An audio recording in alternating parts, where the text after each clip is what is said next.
하나님 아버지, 우리를 하나님의 거룩한 백성으로 불러주셔서 감사합니다. 그래서 우리가 여러 가지 시험을 당할 때에도 인내함으로 영적으로 성숙하게 하여 주시니 참으로 감사합니다.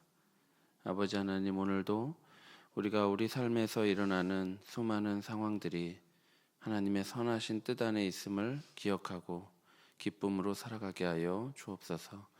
예수님의 이름으로 기도하옵나이다. 아멘. 찬송가 342장입니다. 찬송가 342장입니다.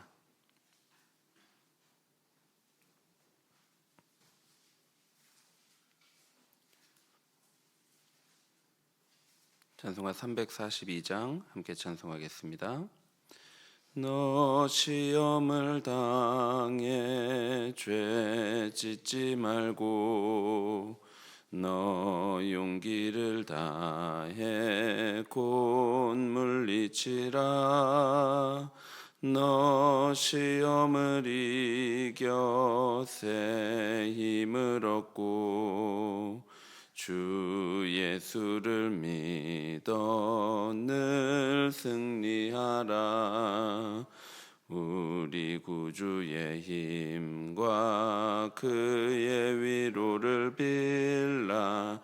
주님 내 편에 서서 항상 도우시리.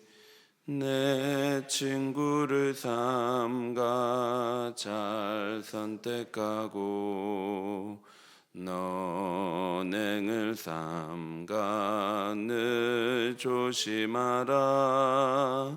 너 열심을 다해 늘 충성하고 온 정성을 다해 주 봉사하라. 우리 구주의 힘과 그의 위로를 빌라. 주님 내 편에 서서 항상 도우시리.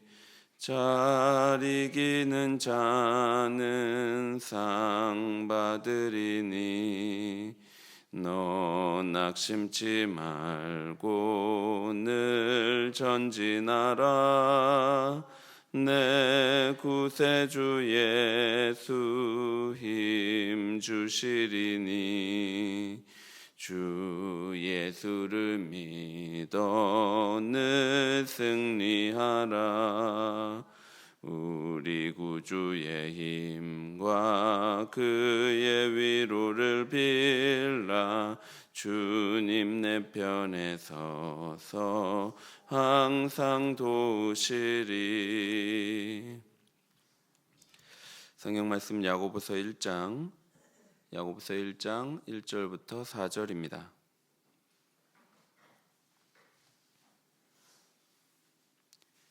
야고보서 1장 1절부터 4절까지 말씀입니다. 한 절씩 교독하겠습니다. 하나님과 주 예수 그리스도의 종 야고보는 흩어져 있는 12지파에게 문안하노라.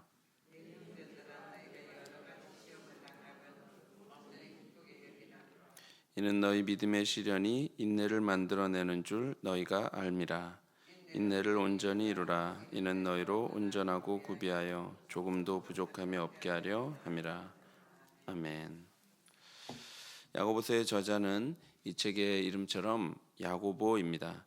야곱이란 이름은 유대인에게 매우 흔한 이름이었고 그래서 신약 성경에서도 여러 명이 등장합니다. 그중 야고보서의 저자는 예수님의 형제이자 예루살렘 교회의 지도자였던 그 야고보입니다. 기록 연대를 생각해 보면 야고보가 주후 62년에 죽었기 때문에 주후 62년 이전인데요. 사도행전 15장에 나오는 예루살렘 공의회가 주후 48년에서 49년경에 있었습니다. 그 예루살렘 공의회의 중심에 바로 야고보가 있었죠. 그런데 야고보서에 그 중요한 상황에 대한 언급이 전혀 없습니다. 그런 걸 보면 그 이전, 그러니까 야고보서는 40년대 초중반에 기록된 것으로 볼 수 있습니다. 이 편지를 받는 독자들은 1장 1절에 보니까 열방에 흩어져 있는 12지파라고 되어 있습니다. 따라서 수신자는 열방에 흩어진 디아스포라 유대인임을 알 수 있습니다. 그래서 학자들은 야고보서가 특정한 교회에 보내진 서신이 아니기 때문에 베드로 전후서와 요한 서신과 유다서와 함께 공동 서신으로 분류하고 있습니다. 야고보서는 팔레스타인 안팎에 있는 유대인 가정교회에 보내졌는데요. 이는 이 편지에 나오는 박해와 가난의 상황과 잘 들어맞습니다. 이러한 박해와 환난은 교회의 갈등을 빚었습니다.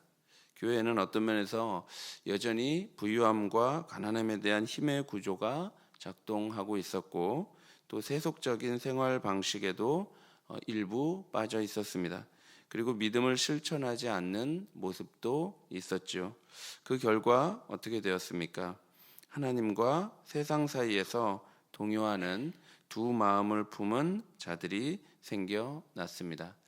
이러한 배경 속에서 야고보는 이 어려운 상황 속에서 고통받는 그리스도인들에게 시련 중에도 경건한 삶을 살 것을 권면하고 있습니다.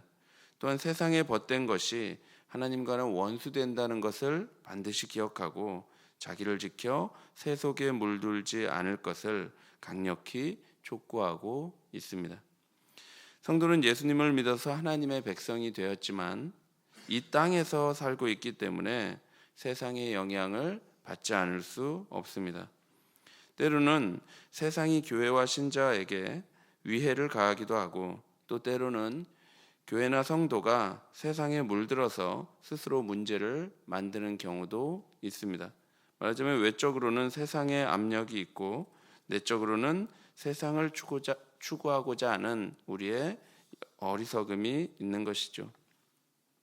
이와 같은 하늘 백성이 땅을 살아가는 현실 속에서는 여러 가지 시험과 유혹이 있습니다.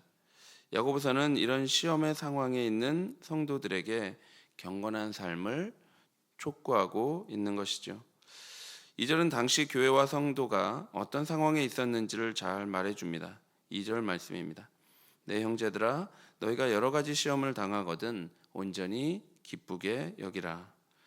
야고보 선생은 하나님께 감사하고 독자들을 축복하는 서신의 일상적인 인사말도 생략하고 곧바로 권면의 말씀을 시작합니다. 이는 이 시험이라는 상황이 기자가 야고보서를 쓰는 핵심 이유 중에 하나임을 밝히고 있는 것이죠. 독자들은 여러 가지 시험을 당하는 그런 상황 가운데 있습니다. 이런 상황에서 성도들은 어떻게 해야 합니까? 그 시험을 온전히 기쁘게 여기라 라고 말씀합니다. 물론 시험의 상황은 우리에게 유쾌한 상황이 아닙니다. 시험과 유혹은 우리의 생각과 감정, 의지를 가만히 놔두지 않습니다. 그러나 야고보 선생은 그 시험을 기쁘게 여기라 라고 말씀합니다. 여기서 여기라 라고 번역된 헬라어는 지도하다, 다스리다, 통치하다 라는 의미를 가지고 있습니다. 그러니까 시험이나 유혹이 왔을 때 너희 마음을 기쁨으로 다스려라, 너희 마음을 기쁨으로 통치하라 라고 말씀하고 있는 것입니다.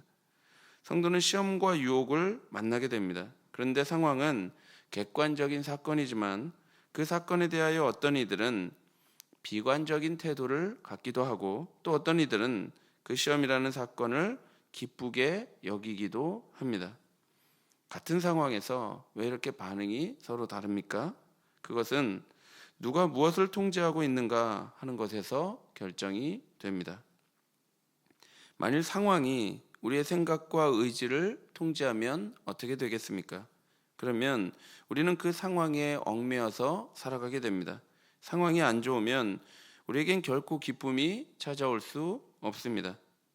그런데 여러분, 이 상황이라는 것이 우리 마음대로 되는 것이 아니죠. 언제나 좋을 수만은 없는 것입니다. 그래서 상황에 의해서 생각과 의지가 통제되는 사람들은 많은 경우 불평과 불만 그리고 비관적인 태도로 살아갈 수밖에 없습니다. 그러나 반대로 우리가 그 상황을 해석하고 통제한다면 어떻게 되겠습니까? 그러면 우리는 그 상황에 얽매이지 않고 기쁨을 누리며 살아갈 수가 있습니다. 그러므로 여러분, 상황이 우리의 생각과 의지를 통제하도록 두어서는 안 됩니다. 반대로 우리가 주도적으로 그 상황을 해석해내고 통제할 수 있어야 합니다. 야고보 선생은 우리가 어떤 시험을 만났을 때 과연 어떻게 반응하는가를 주목하라고 말하고 있는 것이죠. 그런데 아무 근거 없이 그저 무조건 기뻐하라고 말을 한다면 그것은 어떤 면에서 폭력이 될 수도 있고 단순한 자기 최면이 될 수도 있습니다. 그러나 성경은 우리가 여러 가지 시험을 당할 때 온전히 기쁘게 여겨야 하는 이유를 말해주고 있습니다. 3절입니다. 이는 너희 믿음의 시련이 인내를 만들어내는 줄 너희가 알미라. 성도들이 시험을 당할 때라도 기쁨으로 자기 마음을 다스릴 수 있는 이유는 그 시련이 믿음의 시련이기 때문입니다. 성도는 우리 앞에 있는 시련이 우리의 믿음을 강하게 하는 시험임을 압니다. 그리고 이 시련이 우리에게 인내를 만들어내는 시험임을 알지요. 바로 이 시련에 대한 바로 이 지식이 있기 때문에 성도는 여러 가지 시험을 당하더라도 온전히 기쁘게 여길 수 있는 것입니다. 따라서 우리는 먼저 우리 앞에 놓인 시련이 아무런 목적이 없이 그저 나를 힘들게 하는 그런 사건이 아니라 성도가 겪는 시험은 인내를 만들어내는 믿음의 시련이라는 것을 반드시 기억해야 합니다. 고난과 시련의 통로는 여러 가지입니다. 세상의 외적인 압력일 수도 있고 또는 우리 자신의 내적인 어리석음일 수도 있습니다. 그런데 이 모든 고난과 시련의 목적이 하나님의 선한 뜻 안에 있다는 것을 우리는 기억해야 합니다. 성도가 당하는 고난은 하나님이 우리를 심판하시기 위해서 주시는 형벌이 아니라 하나님이 우리를 단련하시기 위해 주시는 믿음의 시련이라는 것을 기억해야 합니다. 그러나 우리가 고난과 시련을 해석하고 우리의 마음을 기쁨으로 다스리는 것은 말처럼 쉬운 일이 아닙니다. 물론 이론적으로는 하나님께서 이 고난과 시련을 통해 나의 믿음을 완전하게 하시고 더 강한 그리스도인으로 만들기 위함임을 모르지 않죠. 우리가 머리로는 잘 압니다. 그러나 우리 삶의 시련들을 마음으로 받아들여서 소화하고 해석해내는 일은 결코 쉬운 일이 아닙니다.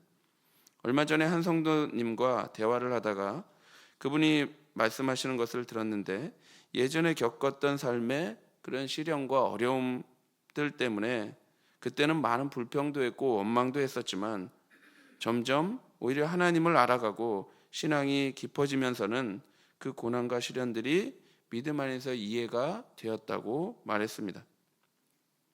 자기처럼 안정지향적인 사람이 그런 어려움마저 없었더라면, 그 젊은 날의 어려움마저 없었더라면 아마도 하나님을 찾지 않았을 것이다, 이렇게 고백하는 것을 들었습니다. 여러분, 이러한 인생의 커다란 시련들이 해석되고 나니까 어떻습니까? 지금도 여전히 삶에 크고 작은 시련들이 있지만 이 또한 하나님의 선한 뜻 가운데 있음을 인정하면서 기쁘게 여기며 살아갈 수 있는 것이죠. 사랑하는 성도 여러분, 성도의 시련은 단순한 어려움이 아닙니다. 우리의 시련의 상황을 통해서 하나님은 우리의 믿음을 단련하십니다. 마치 은이나 금을 정제하는 과정과 같이 우리의 인생의 어려움은 하나님이 우리의 믿음을 정제하기 위한 과정이죠. 고통의 도가니에서 믿음을 가열하면 우리는 당장이라도 죽을 것만 같습니다. 그러나 이 과정을 통해서 우리의 믿음은 정제되고 거룩하고 순결한 하나님의 백성으로 단련되는 것입니다. 성도는 이 과정을 통해서 인내를 배우게 됩니다. 따라서 성도는 믿음의 시련이 인내를 만들어내는 줄 알기 때문에 여러 가지 시험을 당하더라도 온전히 기뻐할 수 있는 것입니다. 그래서 시험 상황에서 야고보 선생은 어떻게 하라고 말합니까? 인내를 온전히 이루라고 말합니다. 4절입니다. 인내를 온전히 이루라. 이는 너희로 온전하고 구비하여 조금도 부족함이 없게 하려 함이라. 3절에서 시련이 인내를 이루어내는 과정임을 보았습니다. 그렇다면 4절에서는 그 과정으로 인해 어떤 결과가 있는지를 말해줍니다. 시련을 통해서 우리는 인내의 과정을 통과하게 되는데 그 결과 어떻게 됩니까? 성도는 온전하게 구비되고 조금도 부족함이 없게 영적 성숙을 이루어 가는 것입니다. 온전하고 성숙한 하나님의 백성으로 훈련되는 것이죠. 이는 세상의 영향력에 흔들리지 않고 하나님과의 바른 관계 안에서 하나님의 말씀을 지켜 행하는 경건한 성도가 된다는 것을 의미합니다. 사랑하는 성도 여러분, 우리가 본문을 보면서 놀라운 것은 무엇입니까? 시련과 고난을 당할 때 일반적인 우리의 관심과 성경의 관심이 전혀 다르지 않습니까? 우리는 어떻습니까? 하루빨리 이 시험을 해결하고 없애는 것이 주된 관심사입니다. 그런데 성경은 우리가 시험 앞에 놓여 있을 때 먼저 이 시험의 상황을 기쁨으로 보기를 원하고 또한 믿음의 시련 가운데 인내함으로 온전하게 구비될 것을 기대하고 있습니다. 우리가 살아가다 보면 원치 않는 시험을 당하기도 합니다. 때로는 이 시련들이 다 이해가 되지 않을 때도 있죠. 그러나 성도가 당하는 시련은 믿음을 단련하는 믿음의 시련임을 기억하시기 바랍니다.